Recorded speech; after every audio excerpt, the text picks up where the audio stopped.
ਜਿਵੇਂ ਕੋਈ ਵੀ ਇਨਸਾਨ ਸੋਹਣਾ ਦਿਖਣ ਦੇ ਲਈ ਉਹ ਕੀ ਕਰਦਾ, ਗਹਿਣੇ ਪਹਿਨਦਾ। ਕੁੜੀਆਂ ਗਹਿਣੇ ਪਹਿਨਦੀਆਂ ਨੇ, ਮੁੰਡੇ ਗਹਿਣੇ ਪਹਿਨਦੇ ਨੇ ਤਾਂ ਕਿ ਉਹ ਸੋਹਣੇ ਦਿਖ ਸਕਣ, ਵਧੀਆ ਲੱਗ ਸਕਣ। ਤਾਂ ਇਸੇ ਤਰ੍ਹਾਂ ਕੋਈ ਵੀ ਰਚਨਾਕਾਰ ਹੈ ਉਹ ਆਪਣੀ ਰਚਨਾ ਦੇ ਵਿੱਚ ਅਲੰਕਾਰਾਂ ਦੀ ਵਰਤੋਂ ਕਰਦਾ ਹੈ। ਇੱਕ ਕਵੀ ਆਪਣੀ ਕਵਿਤਾ ਦੇ ਵਿੱਚ ਅਲੰਕਾਰ ਇਸ ਲਈ ਵਰਤਦਾ ਹੈ ਤਾਂ ਕਿ ਉਸ ਦੀ ਜਿਹੜੀ ਰਚਨਾ ਹੈ ਉਹ ਸੋਹਣੀ ਲੱਗੇ, ਪੜ੍ਹਨ 'ਚ ਆਨੰਦ ਆਵੇ ਅਤੇ ਉੱਤਮ ਰਚਨਾ ਬਣ ਜੇ। ਤਾਂ ਇਸੇ ਤਰ੍ਹਾਂ ਅਲੰਕਾਰ ਕੀ ਨੇ, ਗਹਿਣਿਆਂ ਦਾ ਕੰਮ ਕਰਦੇ ਨੇ ਕਿਸੇ ਰਚਨਾ ਦੇ ਲਈ। ਤਾਂ ਅਲੰਕਾਰ ਟੌਪਿਕ ਨੂੰ ਅੱਜ ਅਸੀਂ ਪੂਰਾ ਡਿਟੇਲ ਦੇ ਵਿੱਚ ਸਮਝਾਂਗੇ।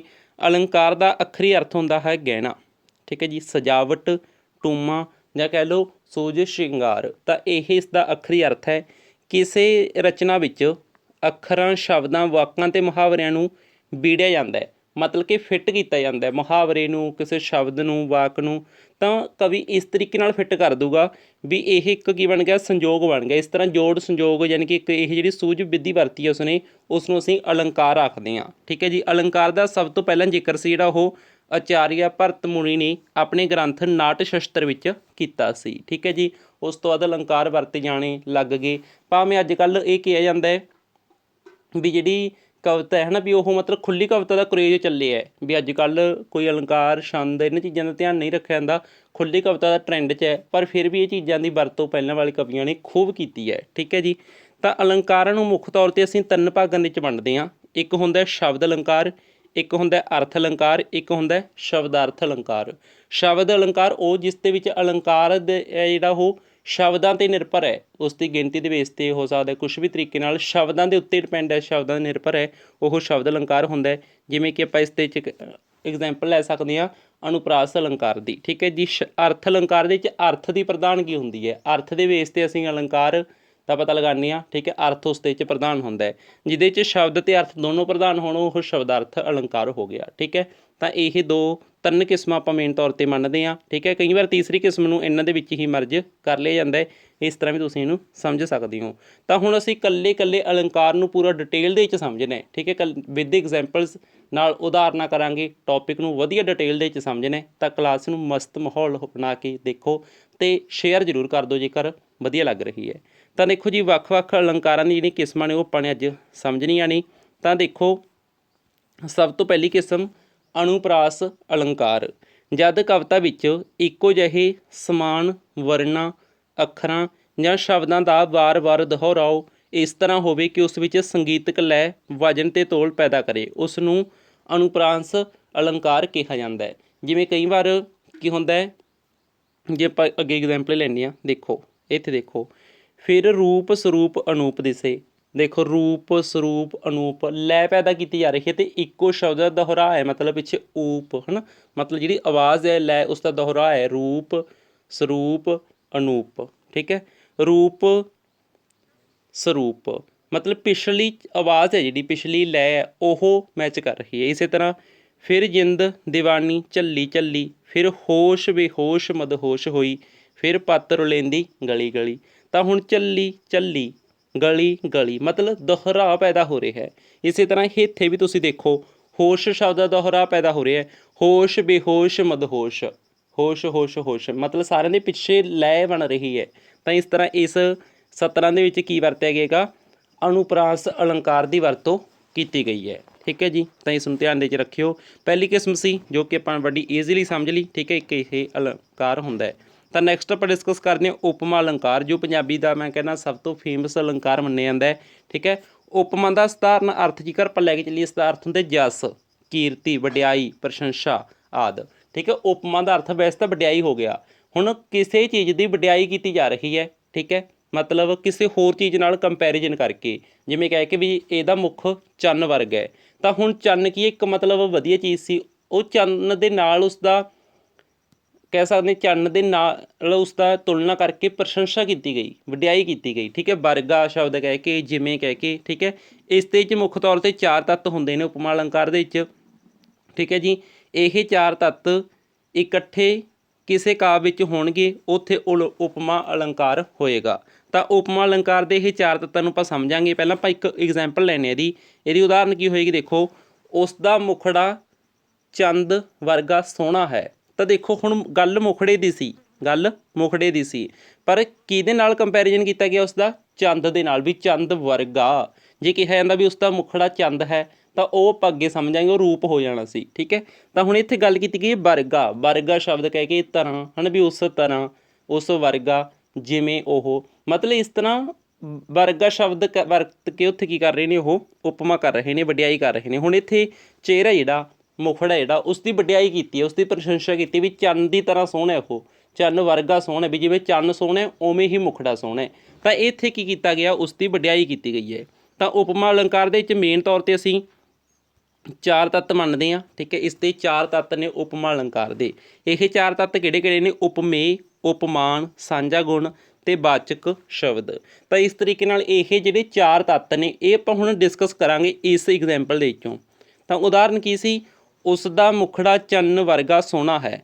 ਤਾਂ ਹੁਣ ਤੁਸੀਂ ਦੱਸੋ ਵੀ ਉਪਮਾ ਕਿਸ ਦੀ ਕੀਤੀ ਗਈ ਹੈ, ਵਡਿਆਈ ਕਿਸ ਦੀ ਕੀਤੀ ਗਈ ਹੈ? ਮੁਖੜੇ ਦੀ। ਵਡਿਆਈ ਕਿਸ ਦੀ ਕੀਤੀ ਗਈ ਹੈ? ਮੁਖੜੇ ਦੀ। ਤਾਂ ਮੁਖੜਾ ਸ਼ਬਦ ਕੀ ਹੈ ਜੀ ਇੱਥੇ? ਉਪਮੇय ਹੈ। ਉਪਮੇय ਕੀ ਹੁੰਦਾ ਹੈ? ਜਿਸ ਦੀ ਪ੍ਰਸ਼ੰਸਾ ਕੀਤੀ ਜਾਵੇ। ਠੀਕ ਹੈ, ਜਿਸ ਦੀ ਪ੍ਰਸ਼ੰਸਾ ਕੀਤੀ ਜਾਵੇ। ਕਿਸ ਦੀ ਪ੍ਰਸ਼ੰਸਾ ਕੀਤੀ ਗਈ ਹੈ? ਮੁਖੜੇ ਦੀ। ਤਾਂ ਮੁਖੜਾ ਕੀ ਹੈ ਇੱਥੇ? ਉਪਮੇय ਹੈ। ਅਤੇ ਜਿਵੇਂ ਕਿ ਆਪਾਂ ਗੱਲ ਕਰੀਏ ਅੱਗੇ ਉਪਮਾਨ। ਉਪਮਾਨ ਹੁੰਦਾ ਜਿਸ ਨਾਲ ਉਪਮਾ ਕੀਤੀ ਜਾਵੇ। ਉਪਮਾ ਕਿਸ ਦੇ ਨਾਲ ਹੋਈ ਹੈ? ਚੰਦ ਦੇ ਨਾਲ। ਸਮਝ ਗਏ ਵੀ ਵਡਿਆਈ ਕਿਸ ਦੇ ਨਾਲ ਕੀਤੀ ਗਈ ਹੈ? ਚੰਦ ਕਹਿ ਕੇ। ਠੀਕ ਹੈ, ਤਾਂ ਚੰਦ ਸ਼ਬਦ ਇੱਥੇ ਕੀ ਹੋ ਗਿਆ? ਉਪਮਾਨ ਹੋ ਗਿਆ। ਵੀ ਜਿਸ ਨਾਲ ਤੁਲਨਾ, ਮਤਲਬ ਕਹਿ ਸਕਦੇ ਹਾਂ ਉਪਮਾ ਕੀਤੀ ਜਾਵੇ, ਉਹ ਕੀ ਹੈ? ਉਪਮਾਨ ਹੈ। ਅਤੇ ਹੁਣ ਇੱਕ ਹੁੰਦਾ ਇਸ ਦਾ ਤੱਤ ਸਾਂਝਾ ਗੁਣ। ਸਾਂਝਾ ਗੁਣ ਜਿਵੇਂ ਸੋਹਣਾ। ਹੁਣ ਦੇਖੋ ਵੀ ਚੰਦ ਕੀ ਹੈ? ਸੋਹਣਾ। ਮੁਖੜਾ ਕੀ ਹੈ? ਸੋਹਣਾ। ਦੋਨਾਂ ਦਾ ਸਾਂਝਾ ਗੁਣ ਕੀ ਹੈ? ਵੀ ਦੋਨੇ ਸੋਹਣੀਆਂ ਚੀਜ਼ਾਂ ਨੇ। ਸਮਝ ਗਏ? ਤਾਂ ਦੋਹਾਂ ਵਿੱਚ ਜਿਹੜਾ ਸਾਂਝਾ ਗੁਣ ਹੋਵੇ, ਉਹ ਇਹਦਾ ਇੱਕ ਤੱਤ ਹੁੰਦਾ। ਨੈਕਸਟ ਆਪਾਂ ਗੱਲ ਕਰਦੇ ਹਾਂ ਚੌਥਾ ਪੁਆਇੰਟ। ਚੌਥਾ ਪੁਆਇੰਟ ਹੈ ਵਰਗਾ। ਹੁਣ ਦੇਖੋ ਇੱਥੇ ਕੀ ਗੱਲ ਕਹੀ ਗਈ ਸੀ? ਇੱਥੇ ਗੱਲ ਕਹੀ ਗਈ ਸੀ ਉਸ ਦਾ ਮੁਖੜਾ ਚੰਦ ਵਰਗਾ ਸੋਹਣਾ ਹੈ। ਤਾਂ ਚੰਦ ਵਰਗਾ ਕਹਿ ਕੇ ਫਿਰ ਵਡਿਆਈ ਕੀਤੀ ਹੈ ਨਾ। ਵਰਗਾ ਸ਼ਬਦ ਆ ਗਿਆ ਜਿਹੜਾ, ਉਹ ਕੀ ਹੈ? ਵਾਚਕ ਦੇ ਰੂਪ ਵਿੱਚ ਇੱਥੇ ਵਰਤਿਆ ਗਿਆ ਹੈ। ਇਸ ਦੇ ਵਿੱਚ ਵਰਗਾ ਸ਼ਬਦ, ਵਾਂਗੂ ਸ਼ਬਦ, ਤਰ੍ਹਾਂ ਸ਼ਬਦ, ਜਿਉਂ ਸ਼ਬਦ, ਇਹ ਕੁਝ ਸ਼ਬਦ ਕਹਿ ਕੇ ਇੱਥੇ ਕੀ ਕੀਤੀ ਜਾਇਆ ਕਰੂਗੀ ਜੀ? ਮਤਲਬ ਕਿ ਉਪਮਾ ਕੀਤੀ ਜਾਇਆ ਕਰੂਗੀ।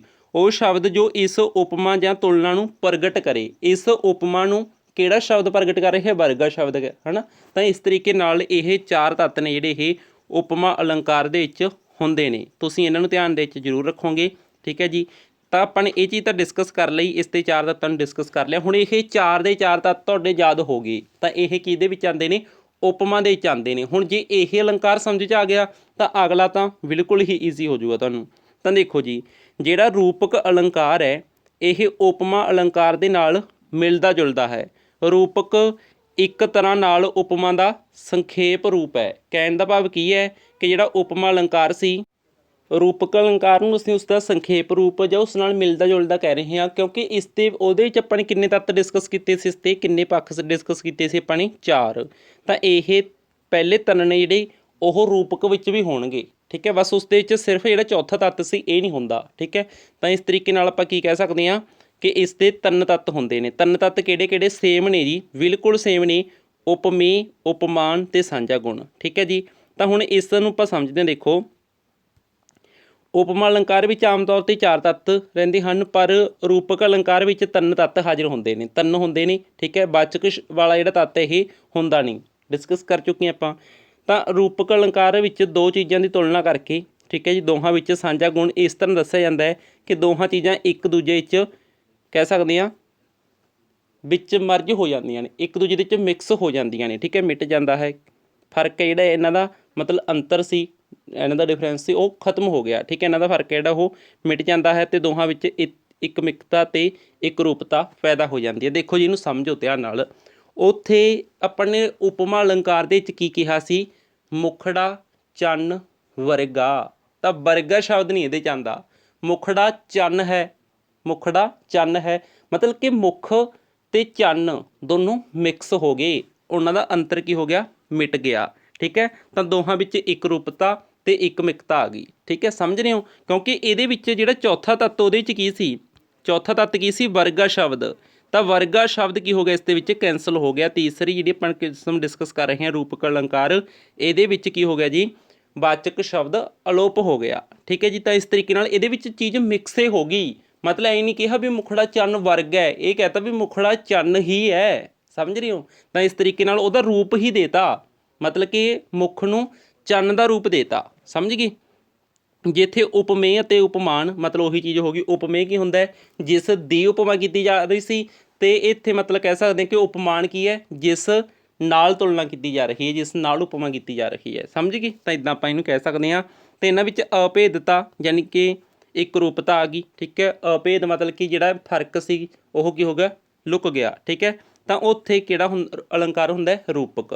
ਰੂਪਕ ਨੂੰ ਬਸ ਇੱਦਾਂ ਯਾਦ ਕਰੋ ਵੀ ਉਹਨਾਂ ਦਾ ਰੂਪ ਹੀ ਢਾਲ ਲਿਆ, ਮਤਲਬ ਮੁਖੜੇ ਨੇ ਚੰਨ ਦਾ ਰੂਪ ਹੀ ਲੈ ਲਿਆ। ਠੀਕ ਹੈ, ਤਾਂ ਇੱਦਾਂ ਇਹਨੂੰ ਤੁਸੀਂ ਸਮਝ ਸਕਦੇ ਹੋ। ਇਹਦੀ ਉਦਾਹਰਨ ਲੈਂਦੇ ਆਪਾਂ। ਦੇਖੋ ਜੀ, ਅੰਮ੍ਰਿਤਾ ਪ੍ਰੀਤਮ ਦੀ ਇਹ ਇੱਕ ਕਹਿ ਸਕਦੇ ਹਾਂ ਕਾਵ ਟੁਕੜੀ ਹੈ। ਠੀਕ ਹੈ, ਬਿਰਹੋ ਦਾ ਇੱਕ ਖਰਲ ਬਲੌਰੀ, ਜਿੰਦੜੀ ਦਾ ਅਸਾਂ ਸੁਰਮਾ ਪੀਠਾ, ਰੋਜ਼ ਰਾਤ ਨੂੰ ਅੰਬਰ ਆ ਕੇ ਮੰਗਦਾ ਇੱਕ ਸਲਾਈ ਵੇ। ਹੁਣ ਦੇਖੋ, ਤੁਸੀਂ ਸਮਝਣ ਦੀ ਕੋਸ਼ਿਸ਼ ਕਰੋ, ਇੱਥੇ ਵਰਗਾ ਕਹਿ ਕੇ ਨਹੀਂ ਕੰਪੈਰੀਜ਼ਨ ਕੀਤਾ ਗਿਆ ਵੀ ਬਿਰਹਾ ਹੈ ਜਿਹੜਾ ਉਹ ਖਰਲ ਵਰਗਾ, ਇੱਦਾਂ ਵਰਗਾ ਕਹਿ ਕੇ ਨਹੀਂ ਕਿਹਾ ਗਿਆ, ਡਾਇਰੈਕਟ ਹੀ ਕਹਿਤਾ ਬਿਰਹਾ ਨੂੰ ਖਰਲ ਦੇ ਨਾਲ ਮਿਕਸ ਹੀ ਕਰਤਾ। ਸਮਝ ਰਹੇ ਹੋ? ਤਾਂ ਇਸੇ ਤਰ੍ਹਾਂ ਮਤਲਬ ਰਾਤ ਨੂੰ ਅੰਬਰ, ਮਤਲਬ ਕਿ ਅੰਬਰ ਦੇ ਨਾਲ ਉਸ ਚੀਜ਼ ਨੂੰ ਮਿਕਸ ਹੀ ਕਰਤਾ, ਅੰਬਰ ਵਰਗਾ ਨਹੀਂ ਕਿਹਾ, ਅੰਬਰ ਦੇ ਨਾਲ ਮਿਕਸ ਹੀ ਕਰਤਾ। ਠੀਕ ਹੈ, ਤਾਂ ਇਸ ਤਰੀਕੇ ਨਾਲ ਆਪਾਂ ਕਹਿ ਸਕਦੇ ਹਾਂ ਕਿ ਇੱਥੇ ਰੂਪ ਹੀ ਬਦਲਿਆ ਗਿਆ, ਮਤਲਬ ਕਿ ਰੂਪ ਨੂੰ ਵਿੱਚ ਮਰਜ ਹੀ ਕਰ ਲਿਆ, ਤਾਂ ਇਹ ਰੂਪਕ ਅਲੰਕਾਰ ਹੋ ਗਿਆ। ਨੈਕਸਟ ਆਪਾਂ ਗੱਲ ਕਰਦੇ, ਜਿਵੇਂ ਇੱਥੇ ਦੇਖੋਗੇ ਤੁਸੀਂ, ਚਿੱਟੇ ਚਾਨਣ ਦਾ ਦੁੱਧ ਡੁੱਲਿਆ। ਠੀਕ ਹੈ, ਚਿੱਟੇ ਚਾਨਣ ਦਾ, ਚਾਨਣ ਨੂੰ ਡਾਇਰੈਕਟ ਦੇਖੋ ਦੁੱਧ ਡੁੱਲਿਆ, ਮਤਲਬ ਚਿੱਟਾ ਚਾਨਣ। ਦੇਖੋ ਹੁਣ ਚਾਨਣ ਵੀ ਚਿੱਟਾ ਹੈ ਅਤੇ ਦੁੱਧ ਵੀ ਚਿੱਟਾ ਹੈ। ਠੀਕ ਹੈ, ਇਹਨਾਂ ਦਾ ਸਾਂਝਾ ਗੁਣ ਕੀ ਹੈ ਵੀ ਚਿੱਟੇ ਨੇ। ਹੁਣ ਚਾਨਣ ਅਤੇ ਦੁੱਧ ਨੂੰ ਮਿਕਸ ਹੀ ਕਰ ਲਿਆ, ਇਹ ਨਹੀਂ ਕਿਹਾ ਵੀ ਚਾਨਣ ਦੁੱਧ ਵਰਗਾ ਨਹੀਂ ਕਿਹਾ ਇੱਥੇ, ਜੇ ਵਰਗਾ ਕਹਿੰਦੇ ਤਾਂ ਉਪਮਾ ਹੋ ਜਾਣਾ ਸੀ। ਹੁਣ ਇੱਥੇ ਕੀ ਕਹਿੰਦੇ ਨੇ, ਕਹਿੰਦੇ ਚਾਨਣ ਦੁੱਧ, ਮਤਲਬ ਮਿਕਸ ਕਰ ਲਿਆ ਉਹਨਾਂ ਨੂੰ। ਠੀਕ ਹੈ, ਅਤੇ ਮਟਕੀ ਭੱਜੀ ਹਨੇਰੇ ਦੀ, ਇਹ ਨਹੀਂ ਕਿਹਾ ਵੀ ਜਿਹੜੀ ਮਟਕੀ ਉਹ ਹਨੇਰੇ ਵਾਂਗ ਕਾਲੀ ਹੈ ਵੀ ਜਾਂ ਹਨੇਰੇ ਵਰਗੀ ਹੈ, ਵਰਗੀ ਨਹੀਂ ਕਿਹਾ, ਡਾਇਰੈਕਟ ਕੀ ਕਹਿਤਾ ਵੀ ਮਟਕੀ ਨੂੰ ਹਨੇਰਾ ਹੀ ਕਹਿਤਾ। ਠੀਕ ਹੈ, ਛੱਡ ਰਾਤਾਂ ਦੀ ਹਕਾਇਤਾਂ ਨੂੰ ਕੋਈ ਗੱਲ ਕਰ ਨਵੇਂ ਸਵੇਰੇ ਦੀ, ਮੋਹਨ ਸਿੰਘ ਦੀ ਇਹ ਇੱਕ ਰਚਨਾ ਹੈ। ਠੀਕ ਹੈ, ਇਸ ਦੇ ਵਿੱਚ ਕੀ ਕੀਤਾ ਗਿਆ, ਰੂਪ ਹੀ ਪੇਸ਼ ਕਰਤਾ ਉਹਦਾ। ਠੀਕ ਹੈ ਜੀ, ਰੂਪ ਹੀ ਪੇਸ਼ ਕਰਤਾ, ਤਾਂ ਇਹ ਕੀ ਹੋ ਗਿਆ, ਰੂਪਕ ਅਲੰਕਾਰ ਹੋ ਗਿਆ। ਇਸ ਚੀਜ਼ ਨੂੰ ਤੁਸੀਂ ਧਿਆਨ ਦੇ ਵਿੱਚ ਜ਼ਰੂਰ ਰੱਖੋਗੇ। ਇਸ ਦੇ ਵਿੱਚ 3 ਤੱਤ ਹੁੰਦੇ ਨੇ, ਕਿਹੜੇ 3 ਆਪਾਂ ਡਿਸਕਸ ਕਰ ਚੁੱਕੇ ਹਾਂ। ਠੀਕ ਹੈ, ਹੁਣ ਦੇਖੋ ਉਪਮੇय ਹੈ, ਠੀਕ ਹੈ, ਉਪਮਾਨ ਹੈ ਅਤੇ ਸਾਂਝਾ ਗੁਣ ਹੈ। ਤਾਂ ਇਹਦੇ 'ਚ ਆਪਾਂ ਕੱਢ ਕੇ ਦੇਖਦੇ ਇੱਕ ਮਿੰਟ, ਜਿਹੜੀ ਇਹ ਆਪਾਂ ਟੁਕੜੀ ਸਮਝੀਏ ਨਾ ਇਹ। ਹੁਣ ਇਹਦੇ 'ਚ ਦੇਖੋ, ਸਮਝਣ ਦੀ ਕੋਸ਼ਿਸ਼ ਕਰੋ। ਤੁਲਨਾ ਕਹਿ ਲਓ ਕਿਸ ਦੀ ਕੀਤੀ ਗਈ ਹੈ, ਤੁਲਨਾ ਕਿਸ ਦੀ ਕੀਤੀ ਗਈ ਹੈ। ਠੀਕ ਹੈ, ਉਹ ਕੀਤੀ ਗਈ ਹੈ ਚਾਨਣ ਅਤੇ ਦੁੱਧ ਦੀ।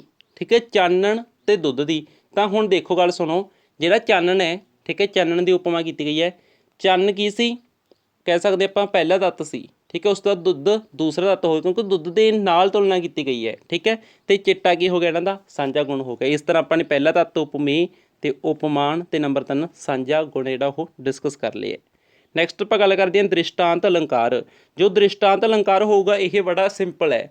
ਇਹਦੇ ਵਿੱਚ ਮਿਸਾਲ ਦਿੱਤੀ ਜਾਊਗੀ, ਉਦਾਹਰਨ ਦਿੱਤੀ ਜਾਊਗੀ, ਨਮੂਨਾ ਪੇਸ਼ ਕੀਤਾ ਜਾਊਗਾ। ਠੀਕ ਹੈ ਜੀ, ਜਿਵੇਂ ਸਮਝੋ ਦ੍ਰਿਸ਼ਟਾਂਤ ਇੱਕ ਅਰਥ ਅਲੰਕਾਰ ਹੈ। ਠੀਕ ਹੈ, ਜਿਹੜੇ ਆਪਾਂ ਨੇ ਅੱਗੇ 3 ਡਿਸਕਸ ਕੀਤੀਆਂ ਸੀ ਕਿਸਮਾਂ, ਉਹਨਾਂ ਦੇ ਵਿੱਚੋਂ ਇੱਕ ਇਹ। ਤਾਂ ਦ੍ਰਿਸ਼ਟਾਂਤ ਦਾ ਅਰਥ ਹੈ ਉਦਾਹਰਨ, ਮਿਸਾਲ, ਨਮੂਨਾ ਪੇਸ਼ ਕਰਨਾ। ਠੀਕ ਹੈ, ਤਾਂ ਦੇਖੋ ਜਿਵੇਂ ਪਰਿਭਾਸ਼ਾ ਸਮਝਦੇ ਹਾਂ ਦੀ, ਕਿਸੇ ਪ੍ਰਸੰਗ ਜਾਂ ਵਸਤੂ ਦਾ ਪੂਰਾ ਗਿਆਨ ਕਰਵਾਉਣ ਲਈ ਕਿਸੇ ਸਮਾਨ ਗੁਣ ਵਾਲੀ ਵਸਤੂ ਦਾ ਉਦਾਹਰਨ ਦੇਣਾ, ਮਤਲਬ ਕਿ ਉਹੀ ਗੁਣ ਉਹਦੇ ਵਿੱਚ ਵੀ ਹੈ ਅਤੇ ਉਹਦਾ ਕੀ ਕਰਨਾ, ਉਦਾਹਰਨ ਦੇਣਾ। ਕੀ ਇੱਕ ਦ੍ਰਿਸ਼ਟਾਂਤ ਅਲੰਕਾਰ ਹੈ, ਮਤਲਬ ਕਿ ਉਹ ਦ੍ਰਿਸ਼ ਹੀ ਪੇਸ਼ ਕਰਤਾ, ਉਹ ਉਦਾਹਰਨ ਹੀ ਪੇਸ਼ ਕਰਤੀ, ਉਹ ਮਿਸਾਲ ਹੀ ਪੇਸ਼ ਕਰਤੀ। ਠੀਕ ਹੈ ਜੀ, ਜਿੱਥੇ ਉਪਮੇय ਵਾਕ ਅਤੇ ਉਪਮਾਨ ਵਾਕ ਆਪੋ ਵਿੱਚ ਬਿੰਬ ਅਤੇ ਪ੍ਰਤੀਬਿੰਬ ਬਣ ਗਏ। ਉਹ ਸਮਝ ਗਏ ਵੀ ਇੱਕ ਚੀਜ਼ ਬਿੰਬ ਬਣ ਗਈ ਅਤੇ ਦੂਸਰੇ ਉਸਦੇ ਪ੍ਰਤੀਬਿੰਬ ਹੈ। ਠੀਕ ਹੈ, ਅਤੇ ਭਾਵ ਨਾਲ ਸੰਬੰਧਿਤ ਹੋਣ, ਉੱਥੇ ਦ੍ਰਿਸ਼ਟਾਂਤ ਅਲੰਕਾਰ ਹੁੰਦਾ ਹੈ। ਤਾਂ ਇਹਦੀ ਆਪਾਂ ਉਦਾਹਰਨ ਲਵਾਂਗੇ। ਜਿਵੇਂ ਦੇਖੋ ਜੀ, ਸਤਿਗੁਰੂ ਨਾਨਕ ਪ੍ਰਗਟਿਆ, ਮਿੱਟੀ ਧੁੰਦ ਜਗ ਚਾਨਣ ਹੋਆ, ਜਿਉਂ ਕਰ ਸੂਰਜ ਨਿਕਲਿਆ, ਤਾਰੇ ਛੁਪੇ, ਅੰਧੇਰ ਪਲੋਇਆ। ਹੁਣ ਦੇਖੋ, ਗੱਲ ਸੁਣੋ, ਜਨਮ ਦੀ ਗੱਲ ਸੀ, ਗੁਰੂ ਨਾਨਕ ਦੇਵ ਜੀ ਦੇ ਜਨਮ ਦੀ ਗੱਲ ਸੀ, ਉਹਨਾਂ ਦੇ ਪ੍ਰਗਟ ਹੋਣ ਦੀ ਗੱਲ ਸੀ। ਤਾਂ ਉਹ ਉਸ ਚੀਜ਼ ਦੀ ਥਾਂ 'ਤੇ ਉਦਾਹਰਨ ਪੇਸ਼ ਕੀਤੀ ਗਈ। ਉਹ ਉਦਾਹਰਨ ਜਿਹਨੂੰ ਦੁਨਿਆਵੀ ਲੋਕ ਜਾਣਦੇ ਨੇ, ਸੂਰਜ ਨੂੰ, ਤਾਰਿਆਂ ਨੂੰ ਦੁਨਿਆਵੀ ਲੋਕ ਜਾਣਦੇ ਸੀ, ਤਾਂ ਉਸ ਚੀਜ਼ ਦੀ ਉਦਾਹਰਨ ਪੇਸ਼ ਕੀਤੀ ਗਈ। ਕਿਹਦੀ? ਸੂਰਜ ਦੀ, ਹੈ ਨਾ ਵੀ, ਜਿਵੇਂ ਸੂਰਜ ਨਿਕਲਦਾ ਐਵੇਂ ਉਹ ਪ੍ਰਗਟ ਹੋਏ। ਠੀਕ ਹੈ, ਅਤੇ ਮਿੱਟੀ ਧੁੰਦ ਜਗ ਚਾਨਣ ਹੋਇਆ, ਵੀ ਜਿਵੇਂ ਕੀ ਹੁੰਦਾ ਵੀ ਤਾਰੇ ਛੁਪ ਜਾਂਦੇ ਨੇ, ਹੈ ਨਾ ਵੀ, ਜਿਹੜਾ ਅੰਧੇਰਾ ਉਹ ਚਲਾ ਜਾਂਦਾ ਸੂਰਜ ਦੇ ਆਉਣ ਨਾਲ। ਤਾਂ ਇਸ ਤਰ੍ਹਾਂ ਸੂਰਜ ਦੀ, ਹੈ ਨਾ, ਹਨੇਰੇ ਦੀ ਅਤੇ ਤਾਰਿਆਂ ਦੀ, ਇਹਨਾਂ ਦੀਆਂ ਉਦਾਹਰਨਾਂ ਪੇਸ਼ ਕੀਤੀਆਂ ਗਈਆਂ, ਮਿਸਾਲ ਦਿੱਤੀ ਗਈ, ਇਹਨਾਂ ਦਾ ਨਮੂਨਾ ਪੇਸ਼ ਕੀਤਾ ਗਿਆ। ਤਾਂ ਇਹ ਕੀ ਹੈ? ਦ੍ਰਿਸ਼ਟਾਂਤ ਅਲੰਕਾਰ ਹੈ।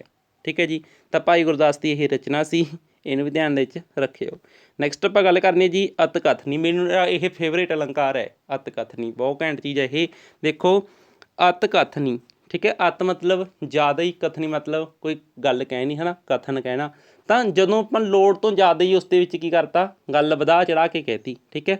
ਬਹੁਤ ਵਧਾ ਚੜ੍ਹਾ ਕੇ ਵਰਣਨ ਕਰਨ ਦੀ ਕਾਵਰੀਤ ਨੂੰ ਅਤ ਕਥਨੀ ਕਿਹਾ ਜਾਂਦਾ। ਮਤਲਬ ਕਿ ਹੱਦੋਂ ਵੱਧ ਹੀ ਆਪਣੇ ਕੋਲੋਂ ਗੱਲ ਬਣਾ ਕੇ ਕਹਿਤੀ। ਜਿਵੇਂ ਕਹਿੰਦੇ ਕਰਦੇ ਵੀ ਇਹਨੂੰ ਤਾਂ ਮਤਲਬ ਕਿ ਰਾਈ ਦਾ ਪਹਾੜ ਬਣਾਤਾ, ਉਹ ਕਹਿ ਲਓ ਹੈ ਨਾ, ਜਾਂ ਕਹਿ ਲਓ ਵੀ ਗੱਲ ਨਿੱਕੀ ਜਿਹੀ ਸੀ ਵੱਡੀ ਬਣਾਤੀ ਹੈ ਨਾ, ਰਾਈ ਦਾ ਪਹਾੜ ਬਣਾਤਾ। ਜਿਵੇਂ ਦੇਖੋ, ਜੇ ਤੂੰ ਗਲ ਵਿੱਚ ਫੁੱਲਾਂ ਦਾ ਹਾਰ ਪਾਇਆ, ਤੇਰੇ ਲੱਕ ਆਉਣਾ ਸੀ ਇੱਥੇ, ਲੱਕ ਸ਼ਬਦ ਆਊਗਾ, ਤੇਰੇ ਲੱਕ ਨੂੰ ਪਏ ਕੜਵਾ ਲਮੋਈਏ। ਮਤਲਬ ਕਿ ਉਹ ਕੀ ਕੰਪੈਰੀਜ਼ਨ ਕਰ ਰਿਹਾ, ਕਹਿੰਦਾ ਵੀ ਜਿੱਤੇ ਫੁੱਲਾਂ ਦਾ ਹਾਰ ਵੀ ਗਲ 'ਚ ਪਾ ਲਿਆ ਨਾ, ਵੀ ਉਹ ਹਾਰ ਦਾ ਤੈਨੂੰ ਇੰਨਾ ਜ਼ਿਆਦਾ ਵਜਨ ਲੱਗੂਗਾ ਵੀ ਤੇਰੇ ਲੱਕ 'ਚ ਕੜਵੱਲ ਮਤਲਬ ਮੋੜ ਕਹਿ ਲਓ ਹੈ ਨਾ, ਵੀ ਉੱਥੇ ਉਹ ਮੁੱਸ ਸਕਦਾ, ਠੀਕ ਹੈ। ਤਾਂ ਇੱਦਾਂ ਆਪਾਂ ਕਹਿ ਸਕਦੇ ਹਾਂ ਮਤਲਬ ਕੜਵੱਲ, ਠੀਕ ਹੈ। ਨੈਕਸਟ ਗੱਲ ਹੈ, ਕਹਿੰਦੇ ਦੇਖੋ, ਜੇ ਤੂੰ ਹੱਥਾਂ ਅਤੇ ਪੈਰਾਂ ਨੂੰ ਲਾਈ ਮਹਿੰਦੀ, ਭਾਰ ਨਾਲ ਤੂੰ ਸਕੀ ਨਾ ਹੱਲ ਮੋਈਏ। ਤਾਂ ਮਤਲਬ ਕੀ ਕਹਿ ਰਹੇ ਨੇ ਉੱਥੇ ਇਹ ਮੋਹਨ ਸਿੰਘ ਨੇ, ਕੀ ਕਿਹਾ, ਕਹਿੰਦਾ ਵੀ ਜੇ ਤੂੰ ਹੱਥਾਂ 'ਤੇ ਪੈਰਾਂ 'ਤੇ ਮਹਿੰਦੀ ਲਾ ਲਈ, ਉਹ ਮਹਿੰਦੀ ਦਾ ਇੰਨਾ ਵਜਨ ਲੱਗੂਗਾ ਵੀ ਤੇਥੋਂ ਹੱਲਿਆ ਵੀ ਨਹੀਂ ਜਾਣਾ, ਵੀ ਹਿੱਲ ਵੀ ਨਹੀਂ ਸਕਣੀ, ਤੂੰ ਹਿੱਲ ਜੁਲ ਵੀ ਨਹੀਂ ਕਰ ਸਕਣੀ। ਤਾਂ ਹੁਣ ਮਹਿੰਦੀ ਦੇ ਵਿੱਚ ਇੰਨਾ ਵਜਨ ਹੁੰਦਾ, ਐਵੇਂ ਟਰੱਕ ਭਰ ਕੇ ਥੋੜ੍ਹੀ ਲਾਇਆ ਮਹਿੰਦੀ ਦਾ, ਵੈਸੇ ਕੀਪ ਨਾਲ ਲਾਈ ਹੋਣੀ। ਤਾਂ ਹੁਣ ਤੁਸੀਂ ਦੇਖੋ ਵੀ ਉੱਥੇ ਕੀ ਕੀਤੀ ਹੈ ਕਵੀ ਨੇ, ਅਤ ਕਥਨੀ ਪੇਸ਼ ਕੀਤੀ ਹੈ। ਮਤਲਬ ਆਪਣੇ ਕੋਲੋਂ ਗੱਲ ਵਧਾ ਚੜ੍ਹਾ ਕੇ ਕਹੀ ਹੈ, ਕੰਪੈਰੀਜ਼ਨ ਇੰਨਾ ਤਗੜਾ ਕੀਤਾ ਹੈ, ਠੀਕ ਹੈ। ਤਾਂ ਇਸ ਤਰੀਕੇ ਨਾਲ ਹੁਣ ਦੇਖੋ ਫੁੱਲਾਂ ਦਾ ਹਾਰ ਹੈ, ਐਵੇਂ ਹੁਣ ਉਹਨੇ ਹਾਰ ਕੋਈ ਪੱਥਰਾਂ ਦਾ ਥੋੜ੍ਹੀ ਪਾਇਆ ਵੀ ਜਿਹੜਾ ਉਹਦੇ ਲੱਕ 'ਚ ਕੜਵੱਲ ਪੈ ਜੂਗੀ, ਹੈ ਨਾ, ਵਾਲ ਕਹਿ ਸਕਦੇ ਹਾਂ ਨਾ, ਵੀ ਵਾਲ ਪੈ ਜੂਗਾ। ਤਾਂ ਇੱਦਾਂ ਉਹਨੇ ਪੱਥਰਾਂ ਦਾ ਹਾਰ ਥੋੜ੍ਹੀ ਪਾਇਆ, ਫੁੱਲਾਂ ਦਾ ਪਾਇਆ, ਫੁੱਲ ਇੰਨੇ ਭਾਰੀ ਵੀ ਨਹੀਂ ਹੁੰਦੇ ਨਾ। ਤਾਂ ਗੱਲ ਕੀ ਹੈ, ਵਧਾ ਚੜ੍ਹਾ ਕੇ ਕਹਿਣ ਦੀ। ਹੁਣ ਵਧਾ ਚੜ੍ਹਾ ਕੇ ਗੱਲ ਕਹੀ ਗਈ ਹੈ, ਜਿਹਨੂੰ ਅਸੀਂ ਨੇ ਅਤ ਕਥਨੀ ਅਲੰਕਾਰ ਕਹਿਤਾ। ਮੈਨੂੰ ਇਹ ਅਲੰਕਾਰ ਬਹੁਤ ਘੈਂਟ ਲੱਗਦਾ, ਠੀਕ ਹੈ। ਤਾਂ ਇਹ ਕਲਾਸ ਤੁਹਾਨੂੰ ਕਿਸ ਤਰ੍ਹਾਂ ਦੀ ਲੱਗੀ ਦੋਸਤੋ, ਇੱਕ ਵਾਰ ਕਮੈਂਟ ਕਰਕੇ ਤੁਸੀਂ ਜ਼ਰੂਰ ਦੱਸੋਗੇ। ਅਲੰਕਾਰ ਦਾ ਟੌਪਿਕ ਬੜਾ ਈਜੀ ਜਿਹਾ ਸੀ ਅਤੇ ਨਿੱਕਾ ਜਿਹਾ ਟੌਪਿਕ ਅਸੀਂ ਨੇ ਸਮਝ ਲਿਆ। ਇਸ ਤੋਂ ਬਿਨਾਂ ਰਸ ਦਾ ਟੌਪਿਕ, ਠੀਕ ਹੈ, ਛੰਦਾਂ ਦਾ ਟੌਪਿਕ ਅਤੇ ਪੰਜਾਬੀ ਵਿਆਕਰਨ ਦੀ ਮੈਰਾਥਨ ਸਭ ਕੁਛ ਆਪਣੇ ਚੈਨਲ 'ਤੇ ਅਵੇਲੇਬਲ ਹੈ, ਅਤੇ ਕੁਝ ਚੀਜ਼ਾਂ ਆਉਣ ਵਾਲੇ ਸਮੇਂ 'ਚ ਅਵੇਲੇਬਲ ਹੋ ਜਾਣਗੀਆਂ। ਤਾਂ ਚੈਨਲ ਨਾਲ ਇਸੇ ਤਰ੍ਹਾਂ ਜੁੜੇ ਰਹੋ, ਵੱਧ ਤੋਂ ਵੱਧ ਇਸ ਵੀਡੀਓ ਨੂੰ ਸ਼ੇਅਰ ਕਰਿਓ। Thank you so much.